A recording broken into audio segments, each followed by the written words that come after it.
Bom, o pessoal tá perguntando muito aqui pedindo para falar sobre a saída do G3, mas também tem muita gente pedindo para você falar sobre a possível volta do G3. É a volta dos que não foram?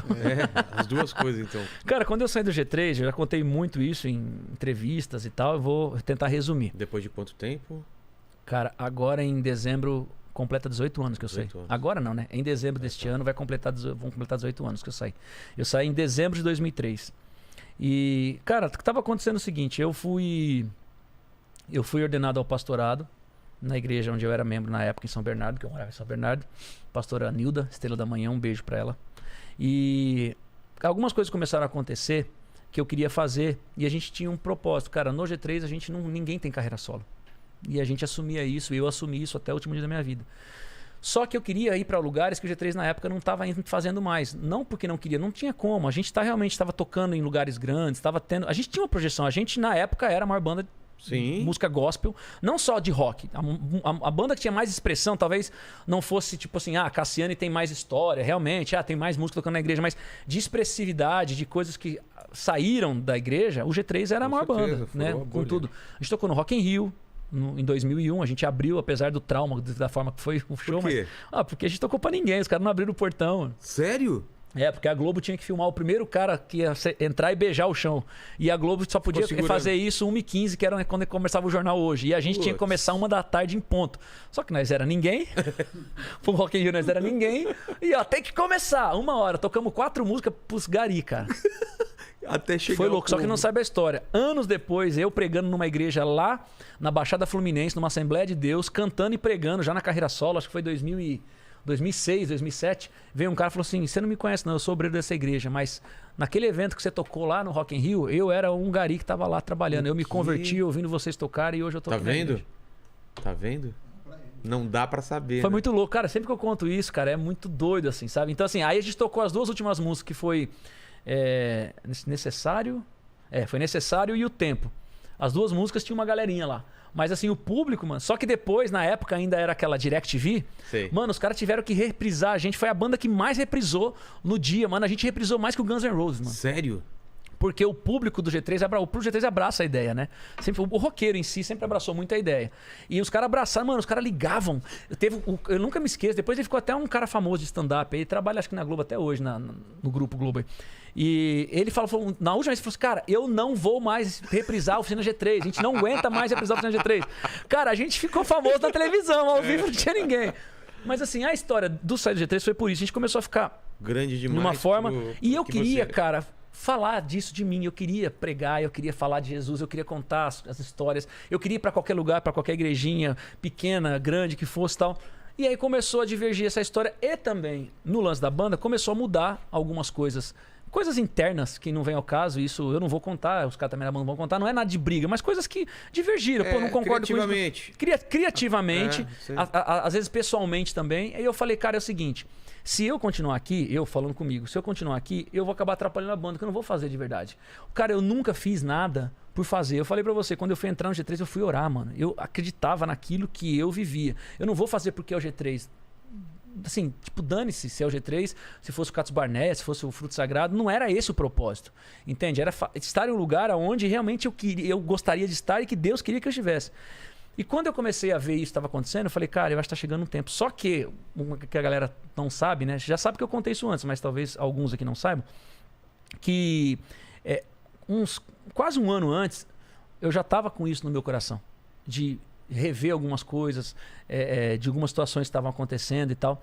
E aí, quando a gente foi tocar na Inglaterra, isso foi em setembro de 2003, a gente tocou numa igreja do Colin Dye, que era um pastor muito conhecido aqui no Brasil, ele vinha fazer cruzadas, e a gente foi tocar nessa igreja, e aí o pastor que fazia a tradução dele, que é um brasileiro muito amigo nosso na época, ele faleceu há uns anos atrás, inclusive, ele chegou pra gente no meio da oração e falou assim, tem um pastor aqui que Deus quer levantar e tal, junto com vocês. Não é uma liderança na banda, mas é um pastor que Deus quer levantar e tal. Tem alguém?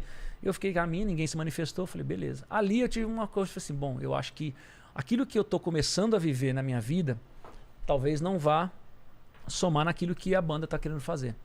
E eu guardei comigo, entendeu? Quando eu voltei, né, numa reunião de composição, a gente já estava compondo as músicas pro Além do que os Olhos Podem Ver. Não tinha nome, não tinha nada, a gente tinha uns 3 esboços e o Juninho tava trazendo uma música. Aí naquele dia, cara, eu não me lembro agora o que foi, mas começou a conversar. Alguma coisa acabou acontecendo, que eu não me lembro o que foi. E naquilo despertou aquilo que o pastor falou lá atrás e aquilo que eu já tava orando e buscando. E falei assim, ó, é isso. Conversa com os meninos. Cara, assim como eu sempre faço com qualquer um, eu nunca tive... Meu livro é aberto. Eu falei, galera, é o seguinte, ó, já tô buscando, tô orando e eu tô saindo da banda. Óbvio, os caras ficaram, poxa, mas por quê e tal. Só que eu já tava nessa sensibilidade já há um tempo. E aí, obviamente, houve aquela discussão, poxa, por que aquilo? Os caras ficaram chateados, eu fiquei chateado, ou eu ouvi coisas, eles ouviram coisas, né? E a gente definiu, e ainda depois de um tempo eu fiquei mais 3 meses tocando com a banda, né? E o Juninho conversou comigo, nunca me esqueço num show que a gente foi fazer. O meu último show foi em Cariacica, num trio elétrico que a gente tocou lá no Espírito Santo. Na volta a gente falou, PG, poxa, é isso mesmo, tá falei, Juninho, é isso, cara, eu tenho certeza, eu sei que é difícil, eu sei que é uma ruptura, mas eu acredito que se Deus tem um propósito pra minha vida e pra vida de vocês, cara, a gente vai continuar, cara, Deus vai fazer somar.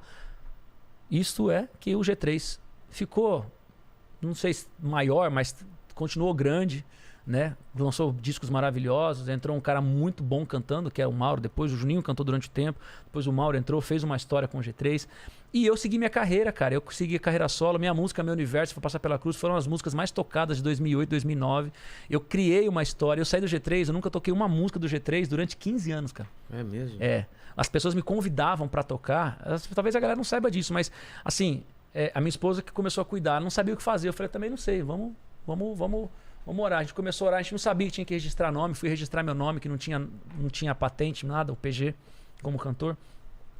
E aí, cara, a gente começou a receber... É muito louco, né? O mesmo cara que depois mete o pau em você, mas é o mesmo cara que antes ele tava tentando te abraçar, né? Ó, vem tocar aqui, não sei o quê, na minha igreja, tal. Ou muitos produtores levando, não, vem aqui tocar. Não, vem só você e o violão. É aquele negócio assim, não, eu te dou um valor, vem só você. Quando tá. tava no oficina? Não, quando eu saí do G3. Ah, tá. Assim que eu saí. Não, tá bom, eu vou. Então, mas eu falei, ó, só que eu não canto nenhum G3. Poxa, mas nenhuma. Porque o cara quando fala nenhuma, ele tá falando umas 10, claro. Né? Uma pra ele é tipo 1/10. É. Falei, não, nenhuma. Cara, eu perdi evento assim a rodo. Porque eu não tinha música, o que eu fiz? Aí as igrejas menores começaram a me chamar pra tocar. E eu comecei a cantar músicas que eu ouvia quando eu me convertia. Ademar de Campos, Asaf Borba, Vencedores, as músicas do Renascer da época. Comecei a cantar músicas que estavam tocando muito e que eu era amigo, e os caras sérios, David Killa, Pastor Cirilo, Diante do Trono. Eu comecei a cantar essas músicas, voz e violão. Meu irmão era batera, chamei meu irmão para vir fazer esse projeto comigo, para ser meu batera. Consegui um guitarrista e um baixista, que depois ficaram comigo muitos anos, o Ney e o Theo. E eu comecei a minha carreira assim, cara, com a carreira solo. E aí eu comecei tocando músicas de amigos, mas eu não tocava uma música de G3. Eu ia tocar porque Deus falou... Foi uma decisão sua? Não, porque foi uma decisão minha. Porque um dia numa reunião lá na gravadora, na MK, teve a discussão, aí aquele negócio, entra coisa de gravadora, de contrato, de não sei o que, tal. E tinha um acordo, na época, de R$2 milhões de rescisão de contrato. Era coisa surreal pra realmente não acontecer, né? Claro. Aí... a dona da gravadora virou e falou assim, ó, tá bom, eu poderia cobrar isso de você, mas eu não vou cobrar de você porque eu te conheço. Pode sair em paz. E se você não quiser ficar aqui, não gravar aqui também, não tem problema nenhum. Aí eu recebi proposta da Sony na época, que estava começando, mais 2, 3 gravadoras e tal. Só que aí eu conversando, falei, cara, eu quero lançar meu projeto. Só que todo mundo queria que eu fizesse alguma coisa, mas incluísse alguma coisa do G3. Claro, né? Imagino. Aí ela foi a única gravadora e falou assim, não, você pode fazer o que você quiser. Pode cantar a música que você quiser. E aí eu fiz um disco chamado Adoração. Só que o CD é de rock pesado. Entendeu? E aí veio essa história, já tô entrando nesse ponto. Mas aí, cara, as coisas começaram a convergir e nessa reunião da gravadora, depois eu saí de lá, Deus falou comigo muito claro, muito claro. E eu lembro como se fosse hoje, eu saí de lá e tava eu e minha esposa. Eu peguei o táxi e fui chorando pro hotel. Por coisas que a gente viveu, ouviu, coisas que eu não queria ter ouvido. Imagina. Coisas que eu acabei falando no ímpeto. Aí eu peguei o celular, no táxi, liguei pro Juninho. Falei, Juninho, quero te pedir desculpas, cara, pelo que aconteceu. Te pedir perdão, não queria que fosse assim e tal. Na discussão que teve lá. Mas espero que você me entenda. E é isso mesmo, a posição é essa e tal. E aí desliguei e fui pra um culto, cara. Na época, o Emerson Pinheiro, que é o marido da Fernanda Brum, a gente é muito amigo. Ele estava pastoreando essa igreja lá na Vila da Penha, na igreja batista do pastor Gideão. E eu fui para lá, no culto. Na hora do culto, cara, teve um mover a palavra. Na hora da pregação, cara, eu saí. Aí ele falou assim, quem quer aceitar Jesus? Quem quer... Cara, eu fui lá pra frente, mano. Eu fui aceitar Jesus, mano. Mas não foi eu aceitar, tipo, quem quer sabe, se reinventar na presença de Cristo, se restaurar, a palavra é essa. Cara, eu fui chorando na frente. A igreja, teve uma galera que eu fui de olho aberto, mano, chorando. Tinha gente que olhava pra mim assim, mano, o que esse cara tá fazendo aqui? Ele é o PG, mano. E o Emerson vendo e olhando pra mim assim, eu comecei a orar, eu dobrei o joelho e chorei, cara. Eu lembro até hoje a roupa que eu tava, o tênis que eu tava. E eu dobrei o joelho e falei, Deus, eu não tenho o que fazer mais, pai.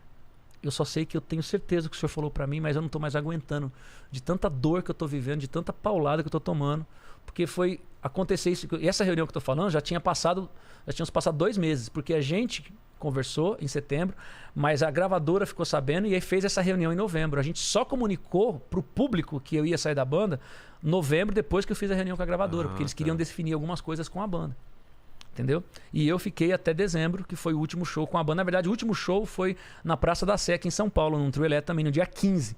Só que eu fui pro evento, a gente tocou em Cariacica, no dia seguinte a gente voltou e foi direto pra lá. O Juninho falou, não precisa ir, porque você não vai cantar. Eu falei, mas Juninho, vocês nem ensaiaram, não tem nada não. Eu falei, bom, eu vou chegar lá porque eu tenho um contrato com a gravadora, tá? Era um evento da gravadora. Eu fui na Praça da Sé, eu cheguei com meu carro, eu e minha esposa, a gente parou, a gente foi pro camarim, ficamos lá no camarim, eu fiquei esperando. Eles entraram no palco. Realmente não me chamaram para não me chamaram pro palco. Eu fiquei lá. Quando começou a segunda música, eu peguei, fui embora. E aí falei, bom, realmente eu fiz o meu papel. Esse foi o propósito. Mas aí, cara, naquele dia dessa reunião, eu saí, fui pro culto. Lá era uma segunda-feira, no Rio de Janeiro, e Deus falou comigo assim: assim como Abraão, você vai sair do lugar que eu te mandei e vai para onde eu vou te mostrar. E você não vai levar nada. Nada. Porque eu queria. Eu falei comigo, eu falei, pô, cara, o autor da vida é minha.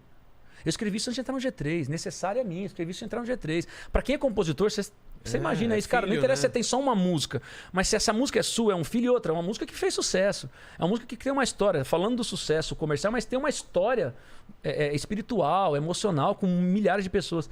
Nada. Você não vai levar uma música sua.